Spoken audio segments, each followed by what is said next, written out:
they beat the brother, now they beat him. Say if his brother not bring the money.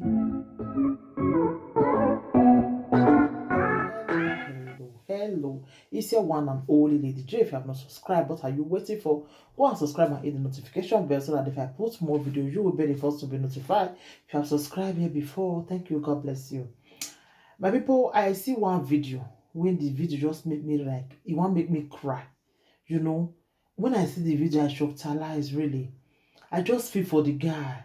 You know, what's going to happen? This one for Pakistan.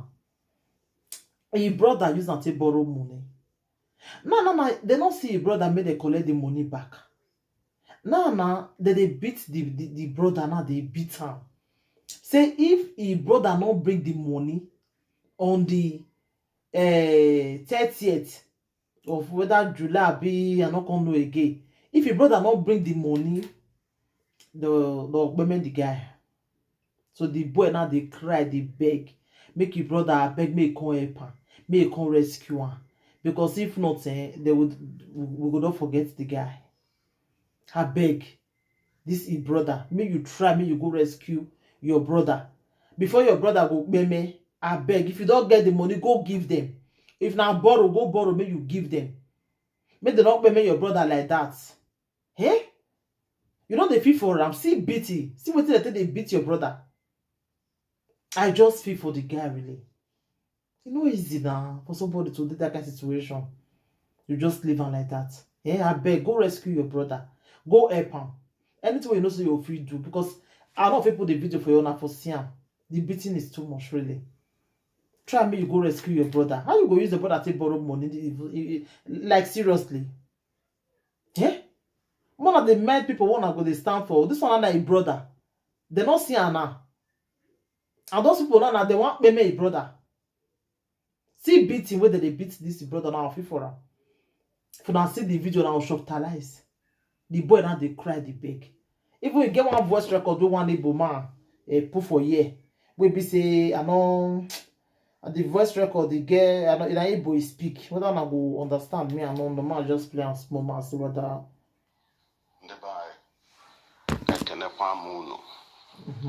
maybe una we be able to see na ọkụkọ pụta ụtụ chụba gị ọsọ gị gbabakwa ịmara ma opula eze n'abalị alụ na-eme nke bụ alụ ọ na-eme mana ọ ga-aka mma ebe ọ bụ na ịfụrụ ya bụ ndị na-eme alụ ịkaba arụ mee ka ụmụnne anyị ndị ọzọ mata nọ ndị a bụ ndị ọjọọ a na-aya nọ ndị a bụ ndị bụ na ife a na-asị nwa na Igbo adịrọ mma na afọ ajọgbuo ụmụ Igbo ọ ndị dị etu a unu n'anya na foto a onye unu na-afụ na foto a bụ nwa be anyị a na-akpọ Okwudilimosa nwa Akazue Ugo n'Umudim village dị na Akwa Ukwu Idemmili local government na-enye anya ọfụma video unu ga-afụ na video unu ga-afụ video nwa amadi a na-akpọ Okwudilimosa nwa Akazue Ugo n'Umudim dị na Akwa Ukwu ọnyanwa bụ onye ji nwa be anyị wee mee collateral na Pakistan nwa unu fụ a na-akụ ka akụgbuo enwe ike igbu anytime nwa amadi a na-akpọ Okwudilimosa bụ onye ji enwe emelu collateral Igbo onye ọbụla nwetala vidiyo anụnwa nwetala ozi a ya biko ya kaba arụ fesasịba ozi anụnwa ka oluo ndị be nwatakịrị a eji aka amala ebe ọbụla ya bụ Okwudili nọ kafa gbakwulu bie ọmalụ ka o si wee kpọga nwafa paki wee welu melu collateral ka o sikwa etu a kpọpụta alfa nwa ha na ya bụ ife abụrụ obele ife nke bụ eziokwu bụ na nwoke paki bunyelu nwa amadi a afịa wee welụ nwa amadi wee welụ nwa be anyị wee mee ya bụ collateral. Ife mwute dị a bụ na nwa amadi a elesigo disa afịa akwụsị anya ụgwọ o were ego eji wee kwụ ya ụgwọ jee golu moto. Ọnya bụ ife nnukwu mwute dị na ya bụ ife, maka nwa amadi a ife a anyị ma ya ọfụma ọ ga-ebutekwala afịa anyị makwa. Ndị o jigasịkwa ụgwọ dị iche iche o jikwa ọnụ ya, nke ọ ga-aba achịtakwa the voice note o jikwa ọnụ ya na-ekwu ka ọ kwụsị ya ndị mmụọ ụgwọ na onye nke nọ na be ndị mmụọ. Mana dịka anyị si wee mara nwa amadi a, ada eji okwu ya n'aka, ada eji okwu ya n'aka. Asị bụ afa nna nwa amadi a. Onye ọbụla bụ onye Igbo ma onye a gesie this voice note, ọ ga-ama na ife a na-ekwu bụ eziokwu, because o mego many people ife. Biko onye ọbụla nụle voice note a, ọ bata na your phone na WhatsApp gị, kaba arụ shia bịa ka o luo ndị be nwa amadi anụnwa aka na okwu delimosa. Delimosa nwa amadi anụ na foto a bụ onye ji enwe emelu collateral na Pakistan ka a yala igbufu nwa mmadụ, ka nwa amadi a weta ego ndị Pakistan nye ha ka arapụ nwa mmadụ, na nwa amadi ahụ ọ rapụ ya o mere ajọ ife. Ọ trọstụ ka ọ nwere ebe ọ nọ, mana ọ marụ na onye ọ na-atrọst abụrụ mmadụ. Ọnya ka nwa amadi a ji ya bụrụ na ọ dịrị nyanwa na mma ịkwalụ onye nke ịkwa na mma. Mana ya nwee ya bụ ife nwee bịa etu o si wee dị.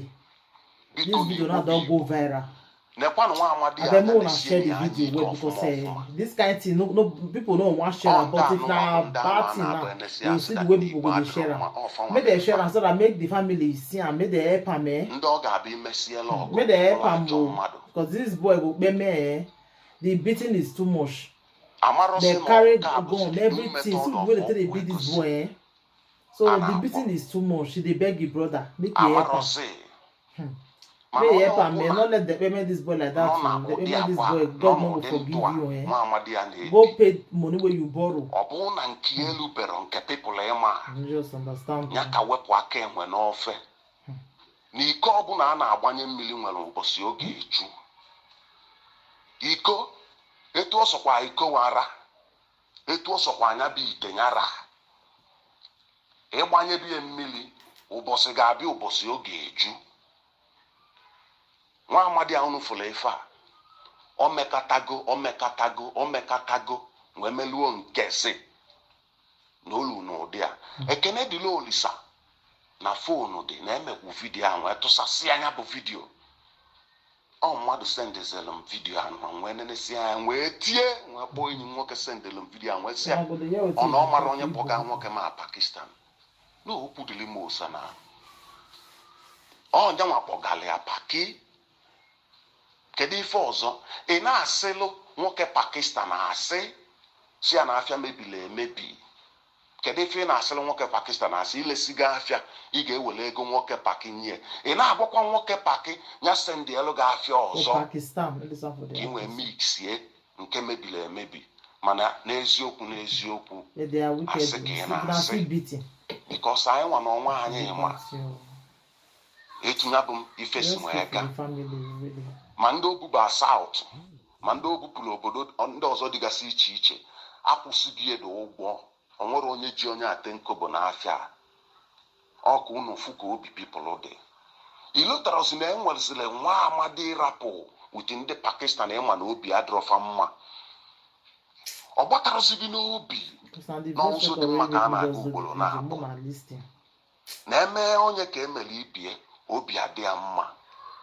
Na iwele ego a wegalụ ndị a na nwa amadi a nwekwa ike nọdụkwa dị ebunyekwu na afịa ọzọ. But ngụwa na onwe gị bụrụ onye obi ọjọọ. Filu na amamife nke gị na amamife onye ọbụla. Maka ichesie ifilu na ife iche amaka. You don't see the video you this brother. I beg try me you go give this money to them. Try. Ego ị ga-ewelu sendelu ndị Paki ka business continue iwelu jegolu moto na-agba ọfala na udo adịgo. Igbo asịkwa m unu tinyekwa n'ọnụ na ya bụ ife, tiikwa n'ọnụ na ya bụ ife. Onye ozi a lutere aka ya gbasasịba, onye a na-agwa gị ife emego many people ife, mana ike ọbụla nwere ụbọchị ọ na-eju. Nke nwatakịrị a biko ka ndụ nwatakịrị adịrị ya tụsaa na ozi a, nke a bụrụzi na amarọ onye sendịrị onye apaki na anyị ma onye sendịrị onye apaki ọnwa. The voice record is too long. I'm not going to play everything. I beg. Mona try. Mona go help that our brother with the Pakistan.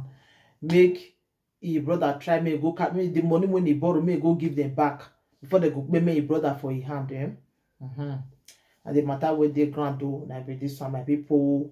Thank you everybody. Take care till I come your way next time again. But you when they watch me, if you need the video, if you see private chat me, I will send you because I know people put the video for you. Thank you. Bye everybody, and share this video, please. Share the video. Thank you. At least you see use that one to help me. Share the video. Thank you and God bless you. And anything what you think, you can leave your comment for the comment section. Bye everybody. Bye.